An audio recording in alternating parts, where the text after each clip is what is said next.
Jesus, nosso amigo, benfeitores espirituais que dirigem as atividades desta casa, equipe espiritual responsável por esta reunião, nós elevamos os nossos pensamentos, pedindo a ajuda de vocês para ampliarmos a nossa possibilidade de compreensão, de absorção, das reflexões que também serão trazidas nesta noite pelo nosso companheiro Márlio, para o qual pedimos, Jesus, que essa espiritualidade aqui presente possa ajudá-lo, fluindo nos seus pensamentos, nas suas palavras, no estudo que estará sendo compartilhado conosco nesta noite. Ajuda-nos, amigos espirituais aqui presentes, a nos colocarmos receptivos a toda a ajuda, não só do ponto de vista doutrinário, mas também espiritual, que estaremos recebendo aqui nos próximos momentos que estaremos. Assim, em teu nome, Jesus, em nome de Deus, nosso Pai, da espiritualidade aqui presente, nós pedimos a permissão para iniciarmos a nossa reunião. E assim como nós fizemos com o Bruno, nós também vamos envolver com nossa atenção e com nosso carinho o Márlio. Bem-vindo, Márlio. Obrigado. Boa noite a todos, que Jesus nos abençoe a tarefa.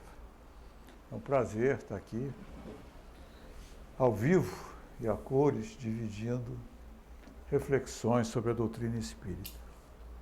Muito bom mesmo, ainda que com essas separações, olho no olho, calor humano, não tem como fazer isso via Zoom, via Skype, via lá, sei lá mais o quê. Tá? E hoje eu escolhi um tema interessante para a gente, bastante interessante para a gente pensar junto. Jesus era um peripatético, tá bom? Fiquem tranquilos que eu não estou ofendendo Jesus, não, tá? Peripatético quer dizer o que ensina andando. Ele se utilizava de um recurso de Aristóteles, filósofo grego, que saía em campo com os seus discípulos e, à medida que as coisas aconteciam, ele ia dali tirando ensinamentos filosóficos para aqueles seus companheiros. Jesus fazia a mesma coisa. Jesus não tinha pauta. Jesus se aproveitava das situações do cotidiano, do corriqueiro, e ali ele levantava um ensinamento, ali ele trazia um conhecimento, ali ele contava uma história, as chamadas parábolas, histórias com fundo moral. Isso é característica do peripatetismo, que é uma técnica que, como eu disse, Aristóteles desenvolveu. E todo o ensinamento de Jesus, todo ele, tinha por finalidade incutir nas pessoas a ideia da continuidade da existência, da vida espiritual. Todo o ensinamento de Jesus era focado nisso. Porque nossa vida material, e o Bruno estava aqui falando, o Alexandre teve água na boca com chocolate, com queijo, e toda a nossa vida material, forte da nossa vida material, é o atendimento do sensório. Afinal de contas, nós somos espíritos imortais, mas temporariamente num corpo de carne. E o corpo de carne tem suas exigências. E o sensório é aquilo que nos atinge, as necessidades sensoriais, alimentação, respiração, sexo. No mundo, sem visão espiritual, toma uma importância acima daquela que deveria ter. Então, como o Bruno falou, pessoa próxima dele sofreu de diabetes por abuso de doce e, mesmo assim, não parou. E daí veio um desencarne, provavelmente um desencarne prematuro, ou pelo menos com sofrimento. E isso em todas, até ar demais mata. Até arde, mas mata. Então, o atendimento às necessidades sensoriais, ele é super importante, porque o corpo é ferramenta do espírito para desenvolver uma atividade de aprendizado. A gente está aqui para aprender. A única coisa que a gente veio fazer na Terra é aprender. Tá? Aprender a usar o livre-arbítrio, a evoluir intelectual, moralmente, a ter paciência. Tá? Eis aí um aprendizado. Tá? A neurose do mundo, porque às vezes 10 segundos de um carro parado já leva a pessoa a meter a mão na buzina. Isso é neurose do mundo que a gente está vivendo. Muito focado nas coisas imediatas, no interesse pessoal. Eu estou com pressa, o outro está ali parado, de repente está manobrando, mas eu estou com pressa, e meto a mão na buzina, que se a buzina tivesse alguém da frente. Por causa das tensões que a gente vive da vida material. E Jesus falava, olha, fica frio. Ele falou isso para Marta, irmã de Maria de Magdala. Marta, Marta, fica fria. Ele falava assim, tá? aquela linguagem empolada dos evangelhos, eu não acredito naquilo não. Ele falava mais ou menos assim, Marta, Marta, fica fria. Porque o mundo tem muitas exigências. Mas Maria está escolhendo a melhor parte. Porque Maria estava aos pés de Jesus, ouvindo os seus ensinamentos. Então Jesus falava sempre da melhor parte, que é a nossa parte que sobrevive, o espírito. O corpo fica, com as suas necessidades precisando ser atendidas, mas o corpo fica. E isso se chocava muito com os valores da religião tradicional do tempo de Jesus. Jesus era judeu. Nós estamos até agora numa época das comemorações judaicas, do Ano Novo e algumas coisas do gênero, não sou especialista na área, mas Jesus era judeu e ele seguia os ritos do judaísmo, ele frequentava a sinagoga, tanto que ele ensinava nas sinagogas. Ele fez o seu bar mitzvah, aos 12 anos, quando ele foi lá conversar lá com os doutores da lei. Ele era um judeu, porque vivia dentro de uma sociedade judaica. Mas ele questionava o farisaísmo, que era aquela ortodoxia do atendimento do culto externo e nenhuma modificação interna. Então, se eu fosse lá, até hoje a gente tem muito disso, se eu fosse lá e se o cara pagasse o dízimo e fizesse jejum 2 vezes por semana, ele estava quieto perante a lei, mesmo que ele fosse um acelerado, mesmo que ele fosse um bandido, mesmo que ele fosse um hipócrita. Para ele, para o culto dos sacerdotes da época, aquilo estava resolvido. Ele ia lá e comprava lá no templo, tá, super inflacionado, um animal e sacrificava para Deus. Um boi, um pombo, um carneiro. E aí ele se considerava quites para com a lei. Muito disso se passou também para a religião, as religiões seguintes, o catolicismo, por exemplo, com as indulgências. O sujeito pecava, ia lá, pagava uma taxa e estava resolvido perante a lei. E Jesus falava que isso... esquece. Basicamente ele falava assim, esquece. Isso não resolve nada. E ele contava histórias. Falou uma vez de 2 homens subiram ao templo para orar. Um deles, fariseu, batia no peito, jejuo 2 vezes por semana, eu sou justo, pago o meu dízimo, não sou igual a esse publicano. Você não é publicano, mas você está aqui do meu lado, vai servir de publicano. O publicano era visto como um homem de má vida. Esse publicano que está aqui.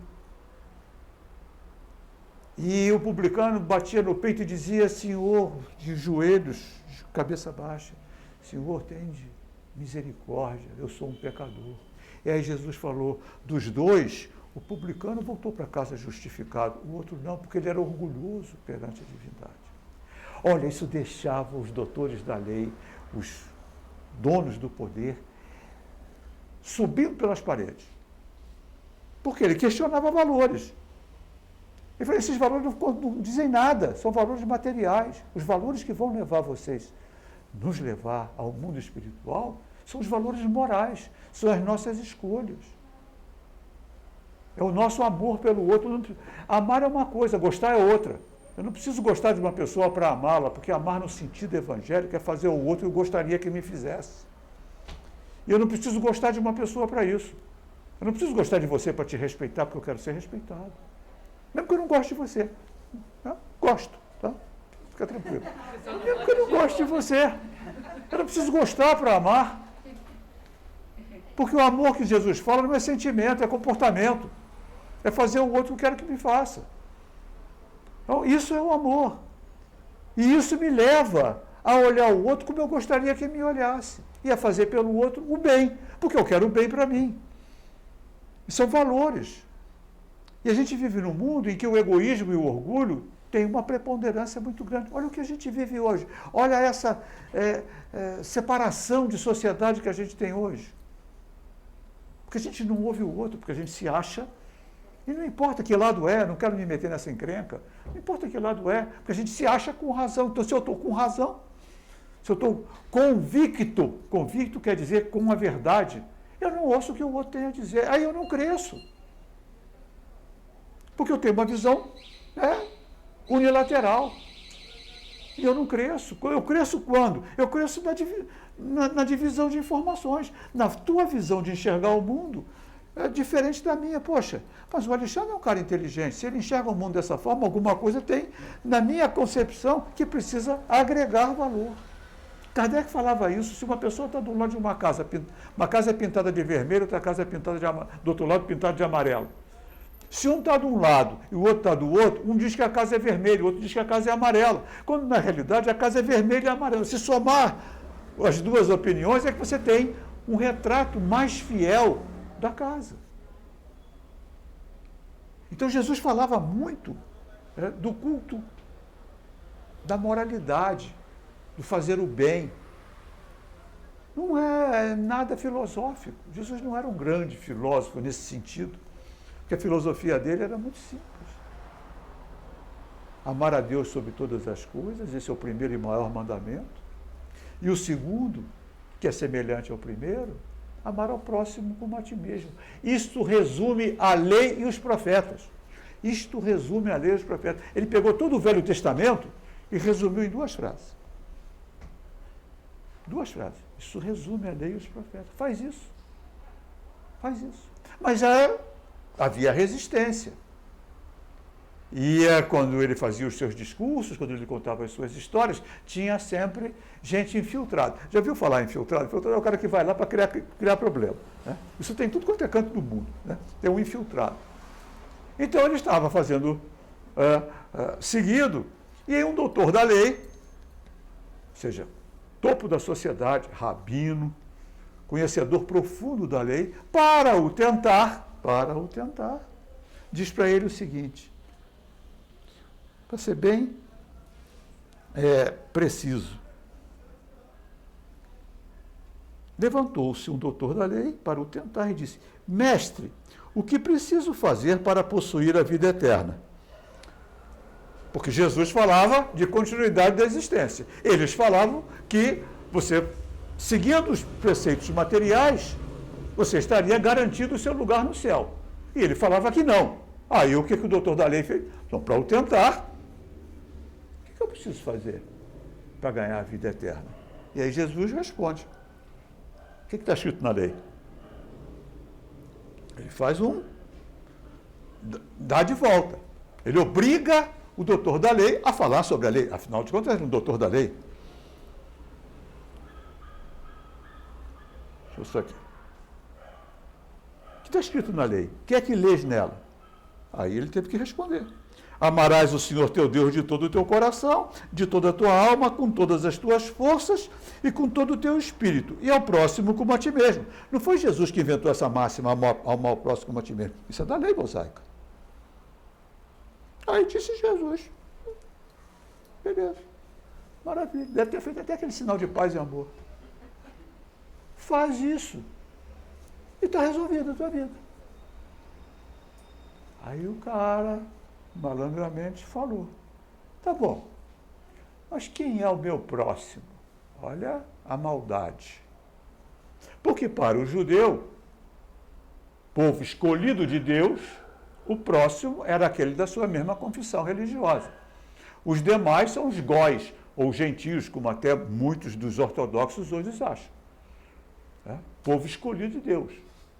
Então, se eles são o povo escolhido de Deus, os outros são os não escolhidos, os párias. A ele quem é meu próximo. Ou seja, é para tentar Jesus. Porque Jesus tinha uma visão universalista e ele tinha uma visão sectarista. Ora, e a religião tinha uma visão sectarista. Então, se Jesus desse uma visão universalista, estaria contra os princípios da religião. E se ele desse uma visão sectarista, ele estaria contra aquilo que ele falava. Era uma armadilha. Aí Jesus falou, um homem descia de Jerusalém para Jericó. Aí a gente tem que viajar. Vou convidar vocês para fazer uma viagem no tempo de Jesus. Tá? Um homem descia de Jerusalém para Jericó. Vamos lá. Jerusalém.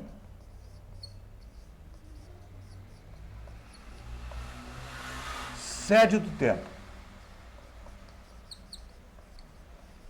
Vamos colocar aqui o nível do mar. Tá? Jerusalém ficava a 800 metros acima do nível do mar. Mais ou menos como Teresópolis. Teresópolis está mais ou menos 800 metros acima do nível do mar. Ia de Jerusalém para Jericó. Jericó era uma cidade que ficava na beira do Mar Morto.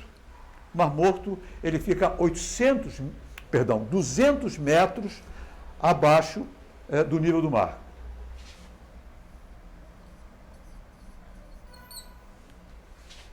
Então, nós temos um desnível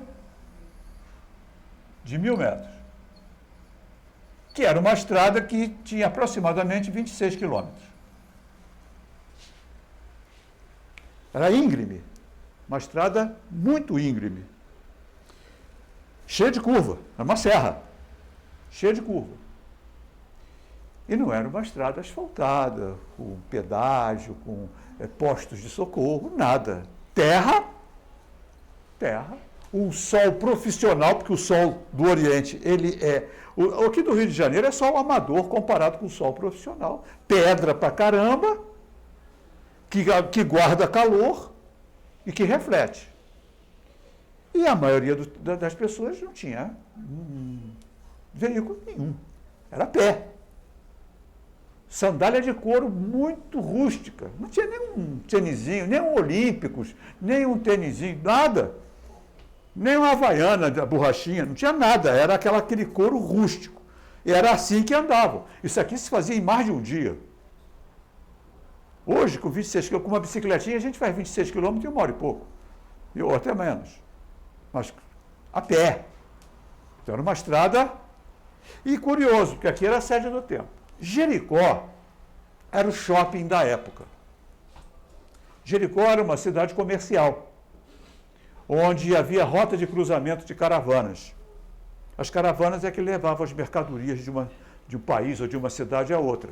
E eles chegavam nas cidades, em praça pública, ofereciam aquilo que eles estavam trazendo e compravam aquilo que as pessoas daquela região tinham para vender em outro lugar. Era assim que se fazia o comércio naquele tempo. Então, era em praça pública. Então, aqui, rolava grana. É uma cidade de gente com muito dinheiro. Só se ia a Jericó por 2 motivos. Comprar ou vender. Mais nada. Então, essa estrada, ela era de pessoas que ou vinham com mercadoria, ou vinham com dinheiro. Ou vice-versa. Voltavam com mercadoria ou voltavam com dinheiro. Então, ela era muito visada pelos assaltantes, que faziam emboscadas. Se vocês se lembrarem do Salmo 23, ainda que eu andasse pelo vale da sombra da morte, não temeria mal algum, porque tu estás comigo. Lembra dessa passagem? O Senhor é meu pastor, nada me faltará. Pois bem, muitos historiadores acham que o vale da sombra da morte era uma garganta que tinha aqui nessa estrada, onde ali existiam muitos assaltos. Naquele tempo o pessoal assaltava os outros, sabe? Tinha roubo de carga. Tinha. Você acredita que tinha? Pois é, tinha roubo de carga naquele tempo. Tá? Então, um homem vinha de Jerusalém para Jericó e foi assaltado, deixado lá, espancado, deixado seminu na beira da estrada. Um homem. Que homem? Não importa. Um homem. Logo a seguir veio o sacerdote. Olha, Jesus não brincava em serviço. Foram mexer com ele, cutucaram a onça com vara curta. Vinha um sacerdote. Sacerdote o quê? Doutor da lei. O cara tinha acabado de falar, amarás ao teu próximo como a ti mesmo. O cara tinha acabado de falar isso. Vinha um sacerdote, olhou para aquele homem, viu e passou. Olha só, viu. Viu, verbo ver, vi. Vi Alexandre e continuei. Tá? Foi. Veio um levita, outra nata da sociedade, lá do topo da sociedade judaica, ou seja, também conhecedor da lei, profundo conhecedor. Observou é diferente de ver. Eu vi o Alexandre e observei que ele está com uma camisa bonita, branca, de listas azuis. Eu estou observando, eu estou já fazendo algum tipo de análise. Deve ter observado e falado, poxa, está vendo? Estrada perigosa. Ah, cadê a PM? Não tem patrulhamento, não tem nada, não tem um... E aí acontece isso. Ah, olha só. Está vendo que vergonha? E foi embora. E o cara está lá caído. E aí veio o samaritano.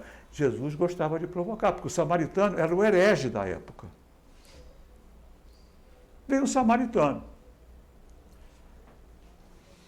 que viu aquela situação e aproximou-se, ou seja, ele reduziu o espaço. Reduziu o espaço. Aproximou-se. Foi tocado de compaixão. Aí começa aqui um movimento. Compaixão. O que é compaixão? Patos, do grego, dor, sofrimento. Ele entrou em sintonia com o sofrimento do outro. E falou, caramba, que situação esse cara está. Foi tocado de compaixão. Provavelmente ele puxou o celular, tentou chamar o 93, mas estava fora da área de cobertura. Tá? Se tivesse celular, estava fora, porque ali não tinha sinal. Então ele falou, sobrou para mim. Porque eu não posso deixar esse cara desse jeito. Ele parou a viagem. E ele tinha uma montaria, porque ele estava carregando óleo e vinho. Então ele era um comerciante. Ele tinha dinheiro. Porque quem tinha cavalo naquele tempo equivalia a quem tenha hoje um carro importado, um mega carro importado. As pessoas andavam a pé. Então ele tinha dinheiro, ele era um homem rico. Era possivelmente um comerciante rico, possivelmente. Tratou as feridas do cara. Olha que ele começou então um processo de doação. Tratou as feridas do cara lá com óleo e vinho. Na realidade o cara precisava de uma ambulância de UTI, mas não tinha. Então tinha óleo e vinho. Botou o cara no cavalo, levou para uma hospedaria imaginária, mas aqui tinha hospedarias, por causa que não se conseguia fazer a viagem em um dia, então existiam hospedarias naquele caminho. Levou para uma hospedaria, acompanhou o camarada, à noite, passou a noite lá. No dia seguinte, ele vai para o hospedeiro e diz, olha, eu tenho que continuar a viagem, vou te deixar aqui 2 denários. O denário era uma moeda que equivalia, na época, a 1 dia de trabalho. Se pagava 1 dia de trabalho de trabalhador avulso com 1 denário. Era o preço de 1 dia de trabalho. Ele deixou 2 denários. Um camarada, olha, eu tenho que seguir viagem, vou te deixar 2 denários. Você, por favor, cuida do rapaz aí, tá? Porque eu tenho que seguir viagem. Na volta, se você tiver gasto alguma coisa, a gente faz as contas aqui e eu acerto contigo. Aí Jesus olhou para o doutor da lei, deve ter dado aquela olhadinha assim por cima, e disse, quem te parece que foi o próximo do homem caído? O cara deve ter ficado vermelho, com uma raiva que não tinha mais tamanho. E aí ele nem falou o samaritano, que o samaritano era palavrão. Aquele que usou para com ele de misericórdia. Aí tem um outro sentido, misericórdia.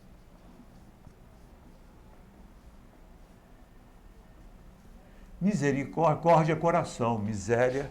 Miséria é um estado de necessidade que por si só a pessoa não consegue sair. Não existe só miséria física, pedinte, sem dinheiro.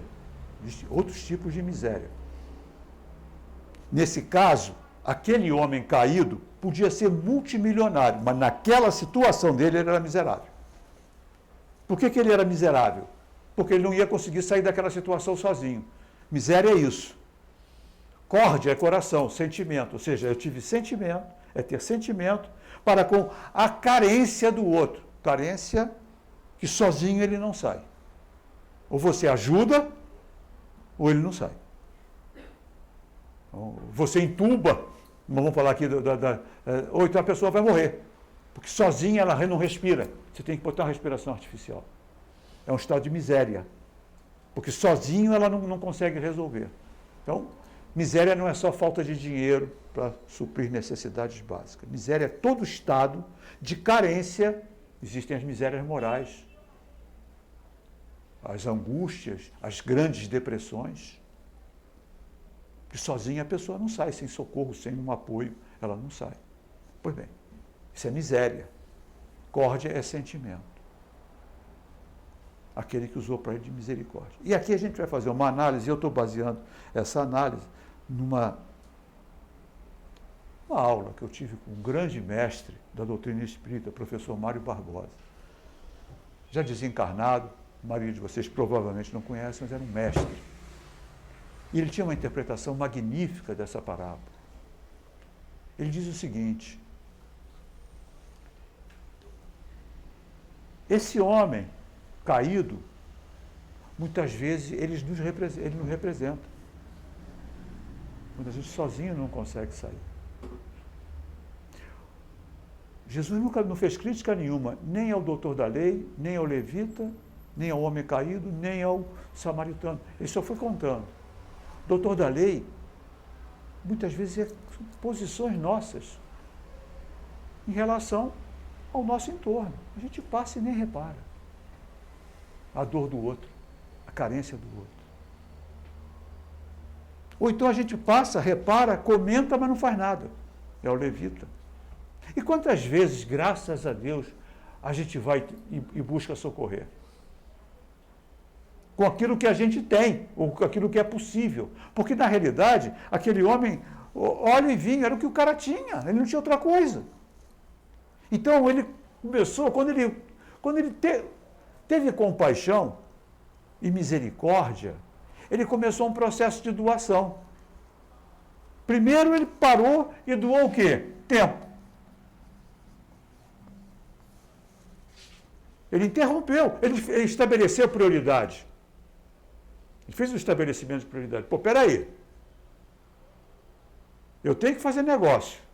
Porém, esse cara aqui está necessitando, e se ninguém fizer nada, ele vai morrer.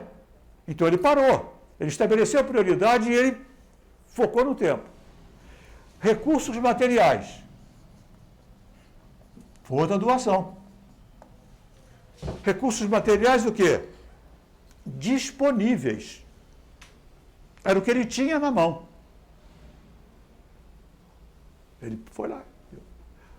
Foi solidário, porque ele passou a noite com um camarada. Provavelmente, já era tarde. E aí a gente vai nos provavelmente. Conhecendo a estrada, a gente já sabe que não dava, de repente, tempo dele continuar. Então ele passou a noite, foi solidário, estabilizou. E aí ele deu o quê? Segurança. Ele garantiu o cuidado do sujeito, enquanto ele ia resolver a vida dele, e na volta ele ia ver o que ele ia fazer. Ah, como é que foi? A gente não sabe, Jesus parou a história aí. E aí o professor Mário Barbosa, ele fala o seguinte: olha que coisa curiosa. Jerusalém sede do templo, das questões espirituais. Jericó, cidade de comércio, cidade onde os valores materiais têm muita importância. Aí ele compara descer de Jerusalém, um homem descia de Jerusalém para Jericó com a encarnação. A gente veio do mundo espiritual para o mundo material. E a gente entra no mundo material exatamente igual o homem caído, miserável.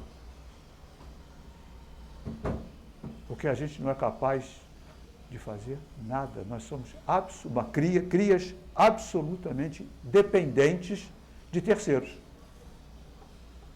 Um bebê não sabe fazer absolutamente nada. Que sabe? Sujar a fralda. Uma despesa horrorosa. É a única coisa que ele sabe. Precisa de cuidado para tudo. Precisa dedicar tempo, recursos materiais, ser solidário, da segurança. E a nossa vida inteira é de interdependência, porque nenhum de nós, desde bebê até a idade mais avançada, a gente depende dos outros. Sozinho, a gente não dá conta da nossa encarnação. Nós somos um animal que precisa do bando, necessita do bando. Se largar a gente pelado, porque tem que ser pelado, no meio da floresta amazônica, a gente não sobrevive uma noite. Mas se largar um gato, um cachorro, ele vai sobreviver. Mas a gente sobrevive uma noite. Não pode nem levar uma tanga. Porque se levar uma tanga, alguém já plantou o algodão, já fez o tecido, já confeccionou. Então, já dependeu de alguém. Então, nós somos um animal que precisamos um dos outros, precisamos do bando. E quando nós temos uma visão de bando, a gente é solidário. Porque é na troca que a gente supre as nossas carências e a gente supre as carências dos outros. É no processo de troca. Mas como a gente tem uma tendência muito grande para o interesse pessoal e pela nossa posição na sociedade e a posição do outro, muitas vezes a gente se acha em posições de privilégio. Então, nós, muitas vezes, ao invés de ser... Porque entre o bando e o indivíduo, o mais importante é o bando do que o indivíduo. Porque o bando sobrevive sem o indivíduo. Mas o indivíduo não sobrevive sem o bando. O cidadão, ele é o presidente da maior multinacional do planeta, mas ele vai morrer ou vai se aposentar e vai entrar outro e vai fazer até melhor do que ele. É o presidente do país mais poderoso do mundo, ele vai morrer e alguém vai entrar. Os cargos são temporários. Você passa pelos cargos. É o ministro, não sei o que, ele vai morrer. Vai se aposentar, vai entrar outro e vai talvez fazer melhor. Porque a gente está, nunca é. E quando a gente está, a gente tem uma necessidade de mudar a visão. Porque quando eu estou, eu tenho uma responsabilidade pelos outros. Quanto mais alto o cargo, mais alta a minha responsabilidade. E não o meu valor. Mas o orgulho impede que a gente se olhe e se ache com mais valor do que... O que é o orgulho? É o orgulho achar que no bando eu sou melhor do que o outro. E o que é o egoísmo? É achar que se está carente, primeiro eu. E o que Jesus falou? Olha aí, vocês estão enganados. Quem é o maior no reino dos céus, vocês estão enganados. Opa, pode parar. Não é quem vai lá para o topo.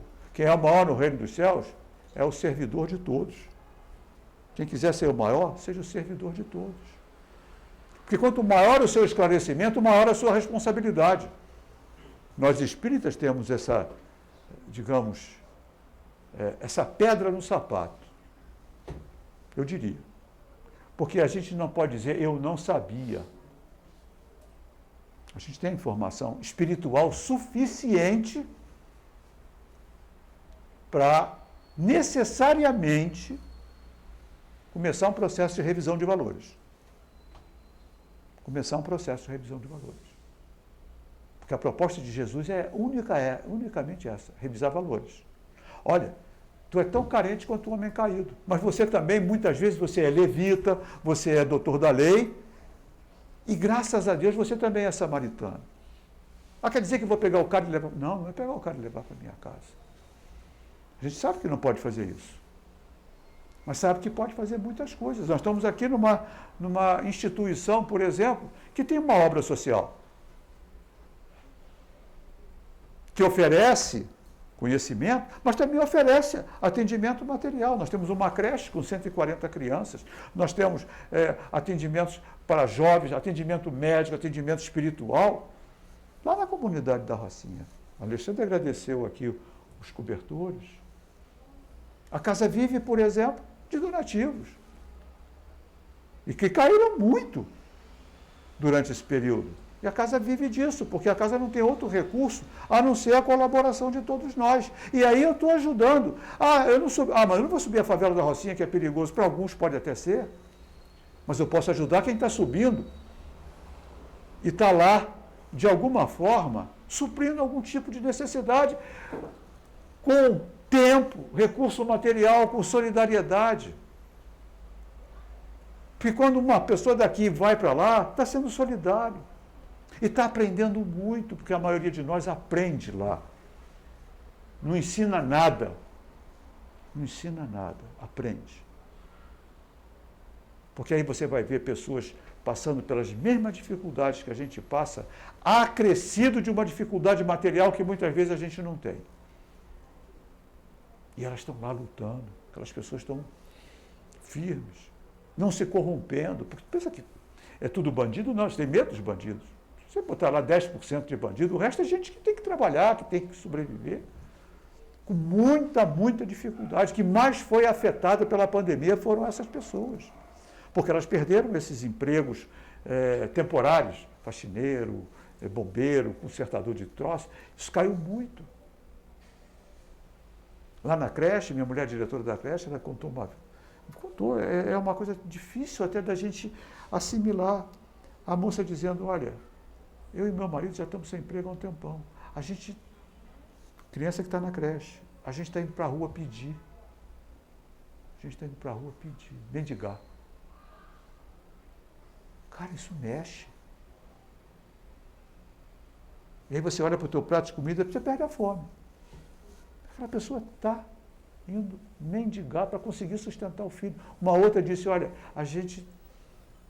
para dar comida ao nosso filho, a gente está deixando de ter comida para a gente. Porque perdeu o emprego, né? Para dar comida ao filho, a gente deixou de ter comida para a gente. Essa é uma realidade que está aqui, ó. Está aqui, 2 quilômetros daqui, 3 quilômetros no máximo.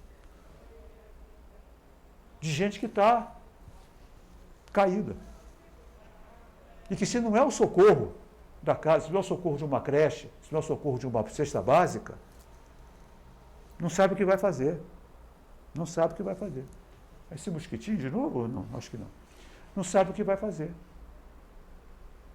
E a gente pode ser samaritano nessa hora. A gente pode. E deve. E deve. Mas a gente também pode ser levita, ou pode ser doutor da lei. Não tem nada a ver com isso. Mas isso aqui é uma estrutura. Eu gosto de usar o exemplo de um relógio. Os relógios hoje são mais modernos, cheios de encosta, faz não sei o quê, mas relógio de verdade, tá? Aquilo não é relógio de verdade, aquilo é relógio tecnológico. Relógio de verdade tem ponteiro, tem bateria, tem engrenagem, isso é relógio de verdade. O resto é tecnologia, celular diminuído. Tá? Meu amigo Carlos Issa não me ouça. Tá? Um relógio. O que você olha quando você vê o relógio? Você vê os ponteiros, o mostrador. Mas lá dentro tem uma montanha de engrenagenzinha, de parafusinho, trabalhando para que isso aqui aconteça.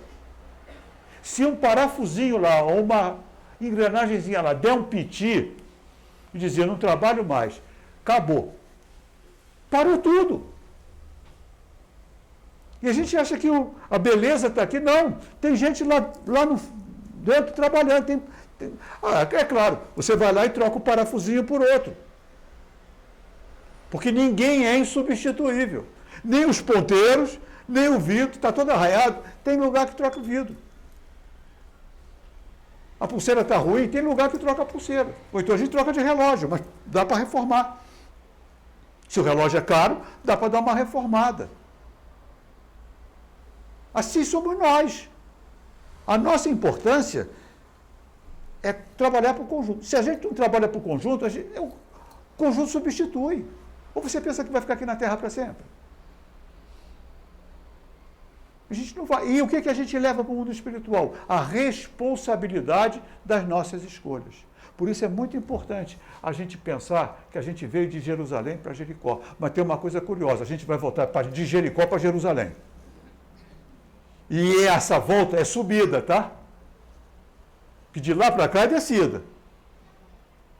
Mas daqui para lá é subida. Então, cuidado com o fardo que a gente está carregando. Cuidado com as responsabilidades que a gente está levando. Porque o processo é de subida. Essa parábola é riquíssima para a nossa reflexão. Riquíssima. Muito material. Que a gente se lembre do homem caído, que é o miserável, e todos nós somos miseráveis nesse sentido, porque sozinho a gente não dá conta da nossa encarnação. De uma certa forma, a gente é miserável. Sozinho a gente não sai dessa, nem sobrevive. Muitas vezes a gente está dando uma de doutor da lei, outra de levita e outras de samaritano. O que está pesando mais no nosso modelo comportamental? Como é que a gente está olhando para o outro? Como um igual ou com ar de superioridade? Fica essa reflexão aí dessa parábola. Tá? Que Jesus possa nos abençoar os esforços de transformação, que com certeza são sinceros. Obrigado pela atenção. Muita paz a todos.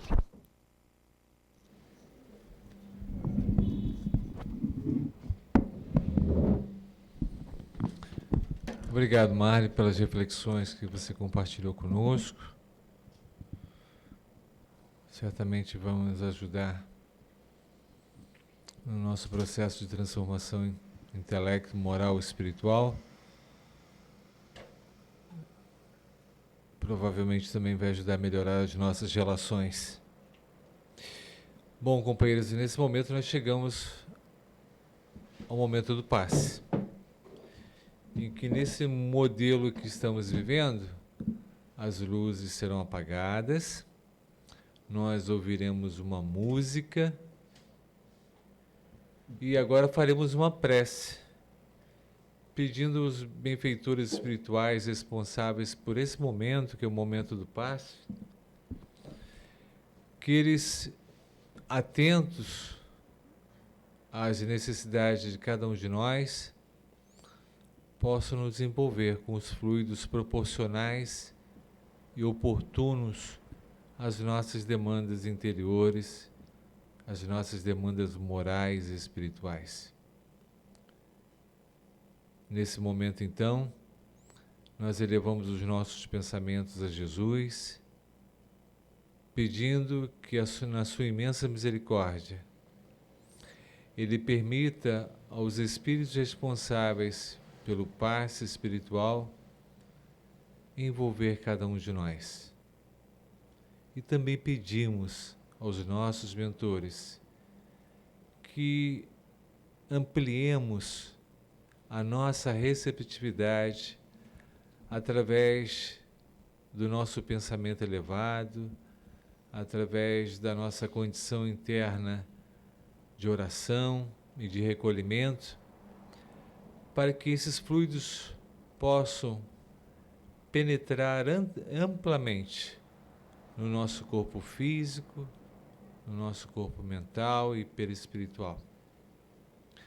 Abençoa, Jesus, esse momento, abençoa os amigos espirituais que estão diante de cada um de nós, envolvendo-nos com fluidos amorosos e fraternos. Graças a Deus.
Jesus, concluindo a reunião desta noite, nós queremos expressar o nosso sentimento de gratidão a Ti e a toda a espiritualidade aqui presente pelos benefícios que nos foram proporcionados durante a nossa presença aqui na nossa casa nesta noite.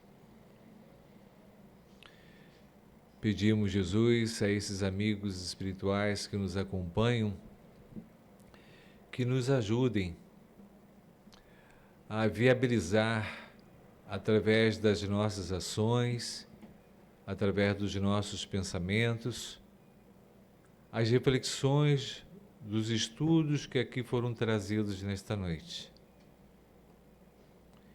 Que eles nos ajudem nas nossas relações do cotidiano a nos tornarmos instrumentos de boa vontade nas mãos desses queridos mentores em benefício daqueles que fazem parte dos nossos relacionamentos.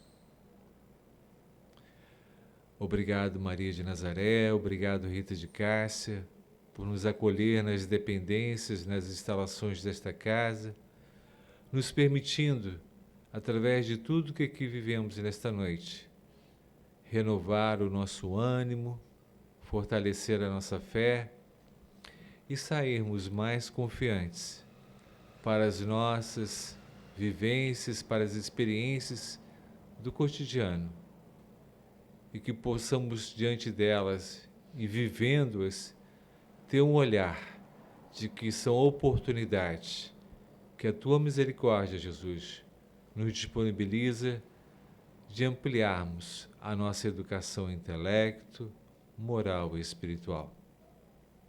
Abençoa, Jesus, esta casa, abençoa cada um de nós e, em Teu nome, e em nome da equipe espiritual responsável por esta reunião, nós pedimos a permissão para concluí-la. Graças a